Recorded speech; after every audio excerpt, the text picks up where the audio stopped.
Hey folks, thanks for clicking play and watching this video where Jared and I are heading out to Lake St. Clair fishing, and so I have titled this video the Lake St. Clair Fishing Adventure July 2025 Part 1. This is going to end up being a two-part video because there was just so much fishing and so much awesome stuff that took place while we were at Lake St. Clair. If I would have fit it all in one video, it would have been close to a 40-minute video. So I split it up. Our entire stay, except the very last day, is in this first video, this part 1. We took off from our house in mid-Michigan, and it was about a 2.5-hour drive to get to our little Airbnb in Lake St. Clair. We were pretty restricted on what Airbnbs we could choose because we're bringing both Willow and Bruno, our two dogs, on this trip with us, and there just aren't a lot of Airbnbs that allow dogs. The Airbnb that we were able to book actually was right on a canal off of Lake St. Clair, so we were able to put our boat in and park right at the Airbnb, and that was great so that we didn't have to put our boat in and out every single day. We could literally just walk out back, hop in the boat, and take off and go fishing while the dogs sat in the air-conditioned house. In case you're wondering why we chose to go to Lake St. Clair, well, it's because it has so many muskie in it. We love fishing for muskie, and Lake St. Clair has been deemed one of the best muskie fishing spots, not only in Michigan, but possibly one of the best muskie fishing lakes in the entire United States, and we wanted to go here and target muskie. We love to catch big fish, and muskie are one of the biggest you can get without going after sturgeon here in Michigan. We had been out on Lake St. Clair once before. We actually hired a guide a couple years ago, and it was a pretty brutal experience. Not only was the weather terrible and the waves coming up over the boat, but the guide itself was just a mean, bitter person, and it made for a pretty rough experience. So now that we have our own little bass boat, we thought, why not take ourselves on a fishing trip? Of course, we no longer put the boat in on the very first day here, and it downpoured and downpoured and it downpoured. Our boat had so much water in it after we put it in. It was not expected. There was not rain in the forecast for this day, but the rest of the week actually called for quite a bit of rain. You can see here we're pumping the water out of the boat, but at least we have a beautiful view while we pump the water out of the boat. Can't argue with the sky clearing off, a beautiful full rainbow, and a sunset that was just breathtaking as we worked our way from our Airbnb out onto the main lake for a little evening stroll out on Lake St. Clair.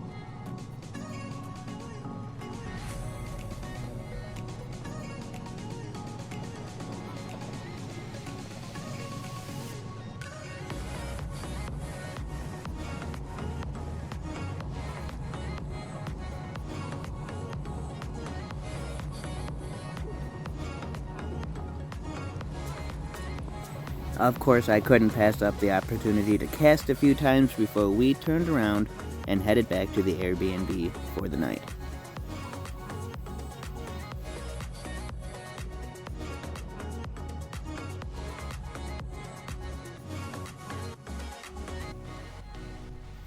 Overnight had brought more rain and storms, and once again we had to pump the water out of the boat in the morning before we took off and dry everything off.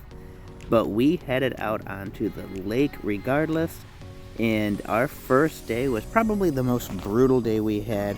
Right through here you can see it's not rough at all. It's actually pretty good calm water as you're up near shore protected.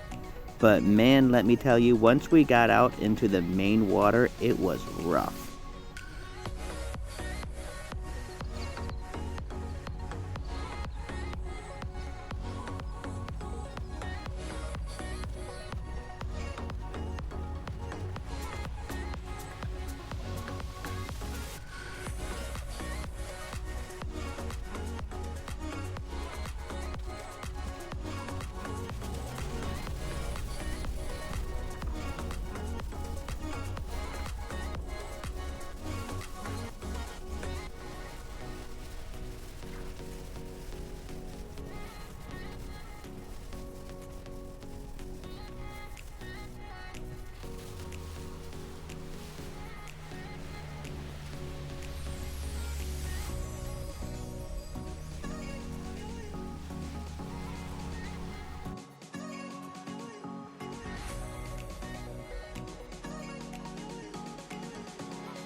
We spent so much time on our very first day, casting and fishing and driving around with our trolling motor, looking for weeds or structure or anything at all that might be holding musky or pike.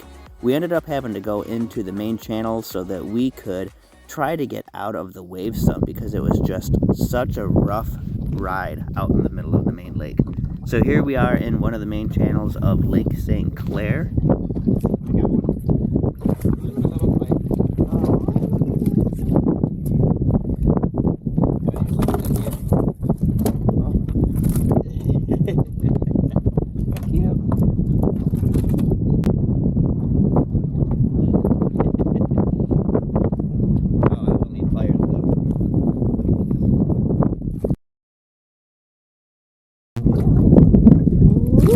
Go back.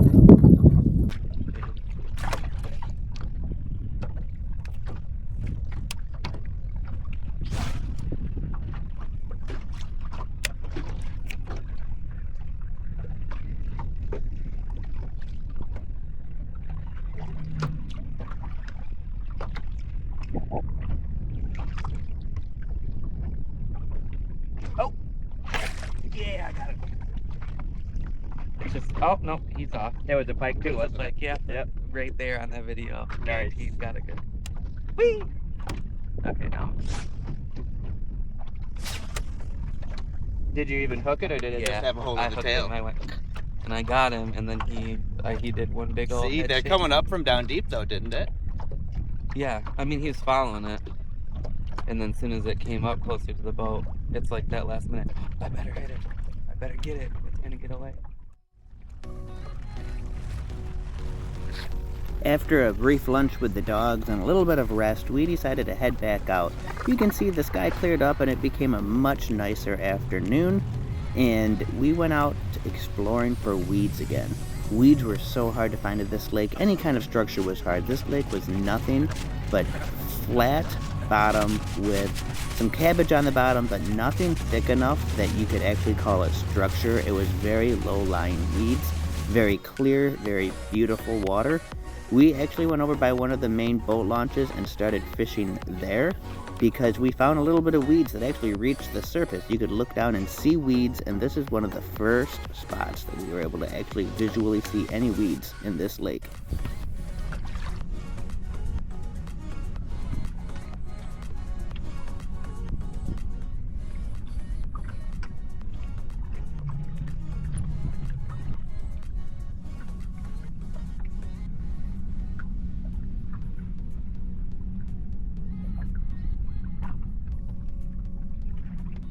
I got one. Got it. Yes, yes, yes, yes.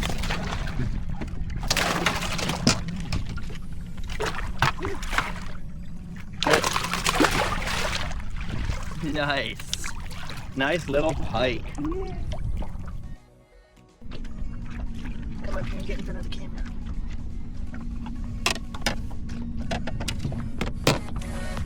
Oh, there you go. Nice.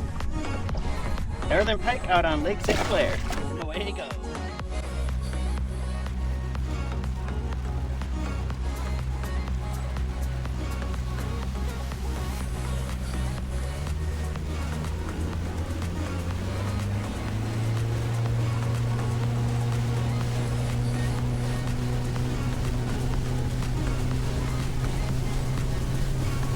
On Wednesday morning, we headed out early and we got out on the water. It was pretty chilly starting off, but look at the sky. I'm going to actually play through this entire drive. We're going to drive over to Canada today, and it's calm enough water that we're going to shoot right across the main lake here. And it was about a 45-minute drive as we headed over towards Canada.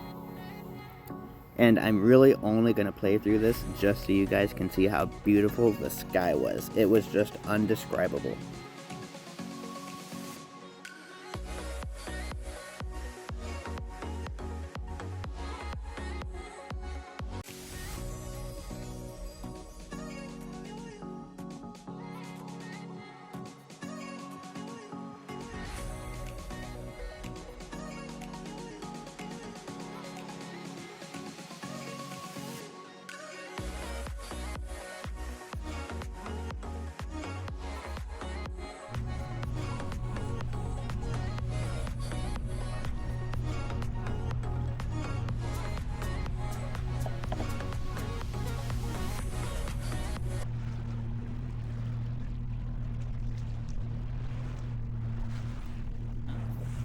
Anyone that knows anything about fishing knows that you are not supposed to bring bananas on board your boat when you're going out fishing. Bananas are a huge no-go and terrible bad luck for when you're out fishing.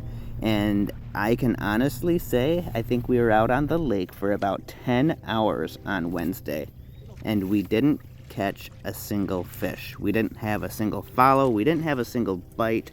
We fished non-stop in the hot sun for 10 hours, and we didn't catch anything. And I blame the banana.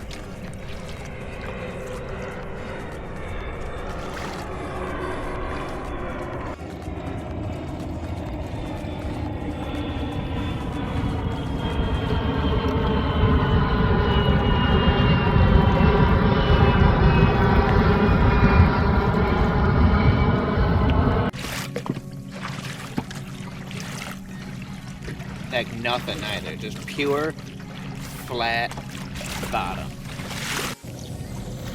Here's a view of our Humminbird fish locator, and you can see there is side imaging up. I have the map up, and then you can see there is regular sonar, and there's just nothing. And it was this way almost the entire 10 hours we were out on the lake.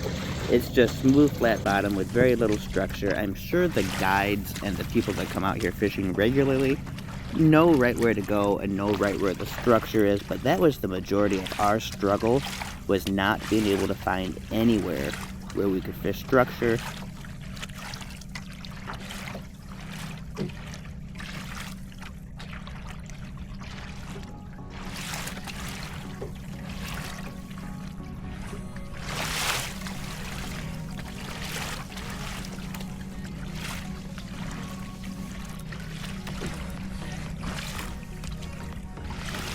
Regardless of whether or not we found any weeds or any structure to fish, we actually had an amazing Wednesday out on the water.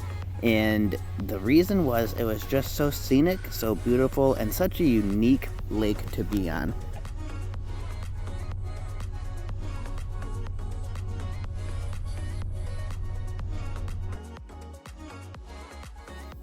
It was such an awesome experience being out on the water this close to the freighters.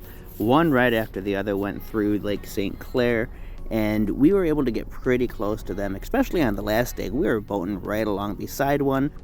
Once the weather got too hot to be up on the boat casting for fish, we found a sandbar, and the water was 80 degrees, and it was so relaxing to be able to jump in and swim around and enjoy the beautiful clear water out here. On the drive back, it was another really great, unique opportunity. We drove back. It was about a 50-minute drive from that awesome sandbar in Canada all the way over to where our Airbnb was. And here we're crossing the border from Canada over to the United States. That is the marker that marks the US and Canadian border.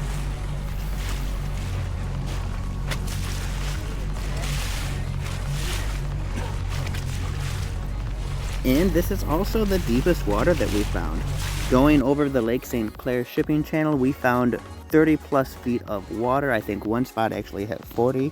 Aside from that, it was rare to get much above 15 feet of water, usually closer to 14, 13 feet of water across the entire lake, even out in the middle where you couldn't see land almost in any direction.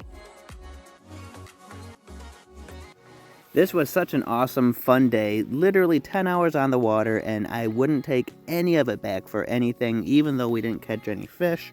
We had so much fun. We got a hold of the owner of the Airbnb, and we actually booked an extra day. We were supposed to be leaving tomorrow on Thursday, and now we have all day Thursday to fish.